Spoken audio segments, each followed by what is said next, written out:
Now, fans that either sold their tickets or whatever, all of a sudden an emphasis is starting to get thrown onto the tickets where people believe she will be playing.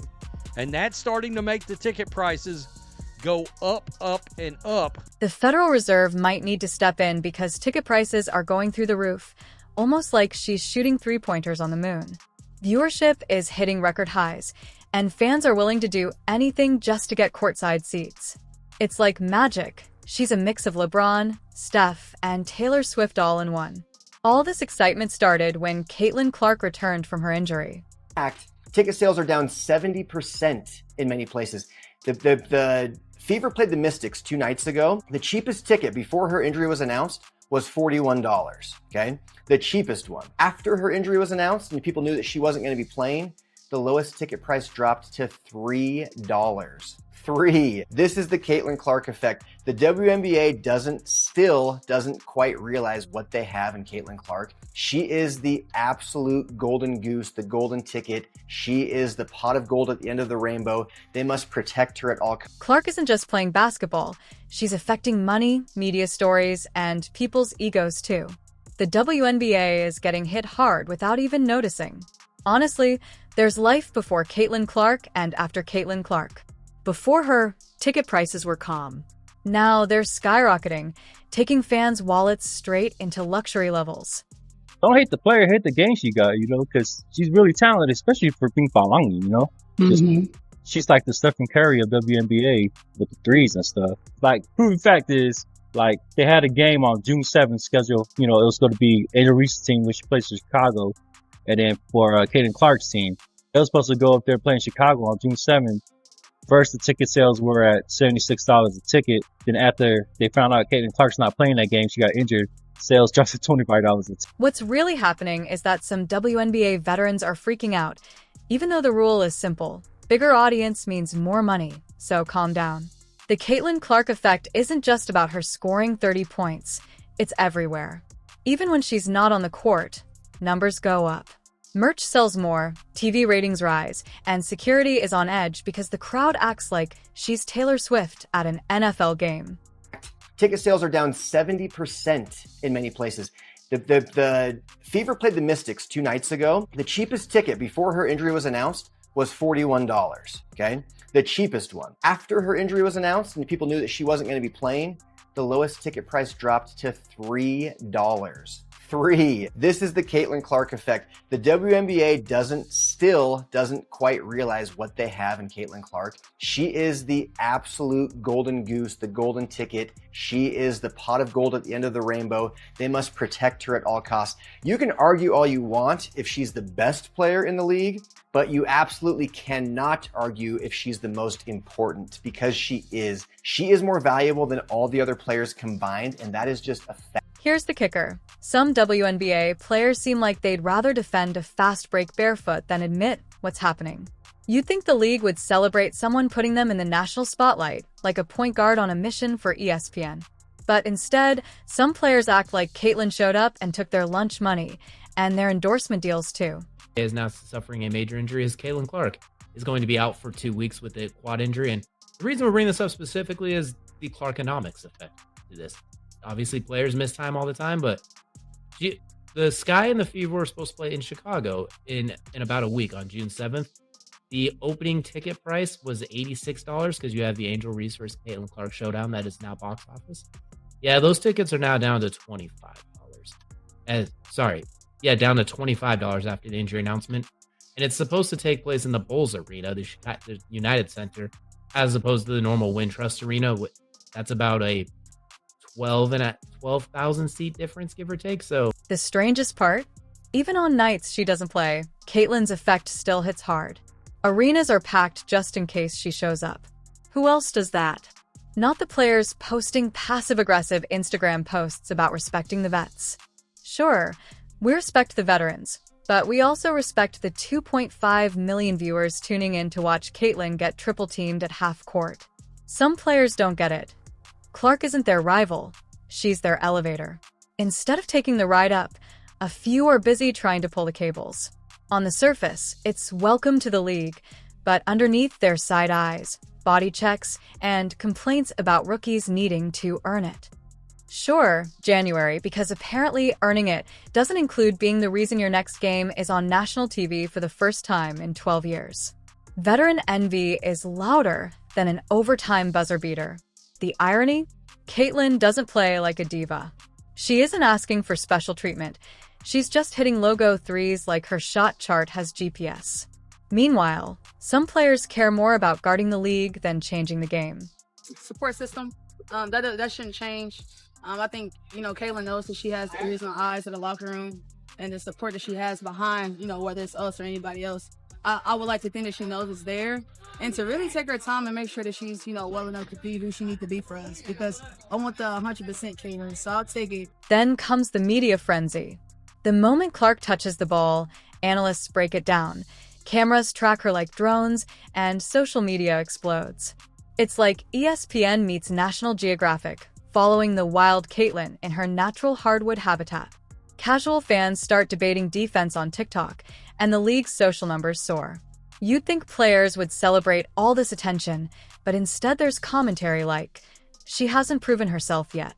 Girl, she's done more in 15 minutes than some teams in 15 seasons. Even when she doesn't play, the hype is real. Scalpers charge as if she's Coachella's main act, and some teams haven't seen that kind of buzz since the Obama era. Yet some players resist, dropping thinly veiled tweets and locker room shade, acting like Clark invented attention. She may be a rookie, but she's also a rookie filling more seats than your last 3 playoff runs combined. She's human after all, Dan. She's going to be out for at least a couple of weeks, it appears. Yeah, you know what's interesting about Caitlin Clark? Remember last year, she played in the Final Four. Right after that, she went immediately to the WNBA. Draft came, season started, and, didn't miss a beat. And all of a sudden, she got a little rest and comes back, gets a little banged up. I heard you talking about it earlier, and it's going to be fascinating to me, Ricky. I've been to Fever games, and the one thing you notice, and this is more so than even when Peyton Manning was the quarterback of the Colts. Cognitive dissonance is real. Sure, the WNBA has always had stars. Diana Taurasi could probably elbow a brick wall and the wall would apologize, but Clark brings something bigger than basketball, cultural velocity. Like Serena or Tiger, she has that rare lightning-in-a-bottle energy you can't teach or copy. She's not perfect. She gets blocked, stripped, and makes turnovers, but even her mistakes go viral. When she takes a charge, Twitter lights up. When she gets hip-checked, sports radio debates it. Scratch her nose? Blogs ask if she's hurt. That's power earned, not demanded. She didn't just show up. She ignited. A smart league would harness that energy instead of trying to quiet it with salty pressers or forced drama. Yet some players act like they need to humble her as a rite of passage. This isn't a sorority, it's a business.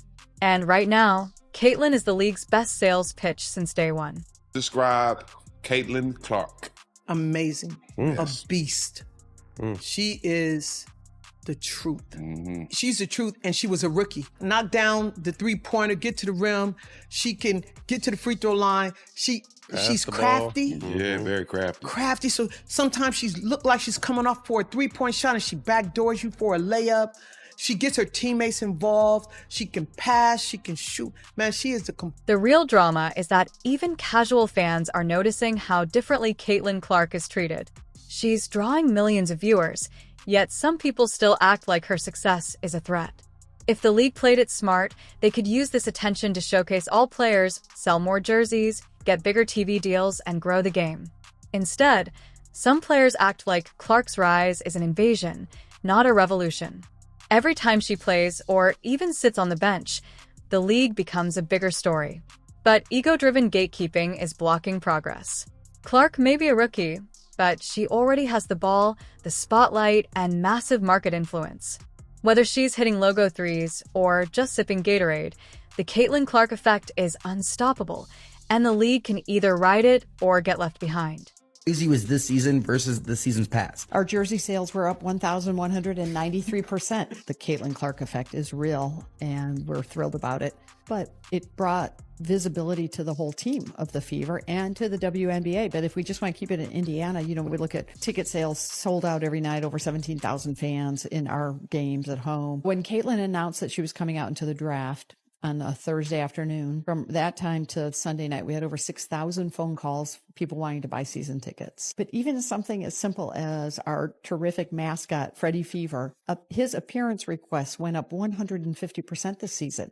So you talk about the Fever, the team, which is what we've been working on, The crowd screams louder for warm-ups than for tip-off. You're not just watching a game, you're seeing a shift. Caitlin Clark didn't break the WNBA. She just showed how much bigger it could be.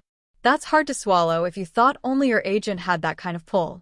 Then enters Cathy Engelbert, the WNBA commissioner, acting like she single-handedly brought the league into the spotlight. She's giving PowerPoints titled How I Saved the WNBA, as if Clark is just some intern handing out Gatorade. Cathy didn't drop 40 points in the Final Four, set viewership records, spark merch explosions, or make men who'd never watched women's sports suddenly understand a dribble handoff. Yet now she struts like a marketing genius. The Caitlin Clark effect isn't a team-building exercise. It's a cultural earthquake, and all anyone can do is hold on while it shakes. Shame on you. Cathy Engelbert pens this beautiful article written by Cathy, about Cathy, for Cathy, explaining why she is solely responsible for the boom of the WNBA. Folks, I wish I was kidding, but I'm not. The commissioner of the WNBA on transferring the league ahead of a breakout season. And what was that plan that Cathy Engelbert put in place? Working in partnership with my new WNBA team members, NBA colleagues, and WNBA owners, we developed a strategy with 3 pillars. The league would think player first. If you take Caitlin Clark out of the picture, the roar disappears. Suddenly, the crowd feels like a quiet high school reunion, and ESPN coverage sinks back under cornhole and old bowling reruns. Ratings would be basement level. Meanwhile, Cathy Engelbert is on tour, treating every mic like a chance to talk about strategic growth initiatives, as if the nation suddenly tuned in to watch the Indiana Fever because of her marketing plan.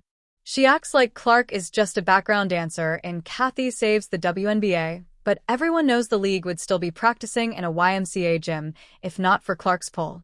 Instead of honoring her, Cathy gives speeches about hard work behind the scenes. Behind the scenes? The only thing there is the reality check waiting if Caitlin takes a week off. Man, you guys heard me correctly. None other than Cathy Engelbert is singing a different tune this season about Caitlin Clark. Now, we know last year she was talking about all of the other rookies being included in this, making a difference, being able to help contribute to the big bang of the WNBA. This time around, she's owing it all to Caitlin Clark. Me personally, I told y'all this at the beginning of the month. The chickens was coming home to roost for the WNBA, because I'm telling you right now, there has been a lot of spooky things going on, and people is tired of it. If Clark decided to retire tomorrow, the league would fall apart faster than a player slipping on a buttered floor. One player pulled the whole WNBA into prime time, and now Cathy is trying to make it look like a team effort. This isn't her master plan, it's Caitlin's highlight reel, and the league is lucky to tag along. If the WNBA had any sense, they'd be protecting Clark between games like she's carrying nuclear codes. This isn't just about load management, it's legacy management. She's the rookie, the main event, the halftime show, and the whole ad campaign in one. Yet she's being fouled constantly, and the refs just stand there like it's some Mad Max Fury court. Cathy Engelbert, in her naivete or in her delusion, she takes credit for it. Instead of saying it's because of Caitlin Clark, instead of saying it's because of the person from Iowa, instead of saying it was because of her, Cathy says, oh, it's all me. My strategy, my plan, my 3 pillars. In this entire article, Cathy Engelbert mentions Caitlin Clark's name 2, maybe 3 times. Angel Reese's name once. Cameron Briggs' name once. Let's get right into it because this article, from start to finish, is disgusting. Protect the investment. Caitlin Clark isn't just playing basketball, she's boosting the league's economy. She's why tickets sell out and resale apps look like scalpers are selling Beyoncé seats. She's why media is taking the WNBA seriously instead of treating it like a niche sport. You'd think the league would be on high alert to keep her safe, but instead, it feels like they're testing how much she can take before turning into a walking insurance claim. This is the league's LeBron, Serena, or Steph Curry moment, and instead of building her into a superstar brand, they're letting her get hit like she wandered into an NFL scrimmage. Why, sports supporters? Well, I think this pretty much closes the book on its Me Too. They're tuning in for Me Too. Oh, the WNBA's not going to like that. Oh, those Angel Reese trolls online that are trying to come for me and other YouTube channels, y'all aren't going to like this. Good. Too bad. I mean, it's more statistical proof, data, to confirm exactly what we've been saying, that Caitlin Clark is driving this whole ship, this whole bus. She's driving it. Everybody else get in the back. Meanwhile, the very players who should be grateful for their bigger paychecks are throwing elbows like it's a throwback fight night. Clark doesn't need a reality check. She needs security and a highlight reel played before every game with a do not touch warning. Without her, this season would be as exciting as a lukewarm decaf latte. She deserves recognition, awards named after her, her own rule book, even a hologram statue mid-season. Caitlin Clark didn't just show up, she dominated, and it's time the WNBA treated her like the star she is.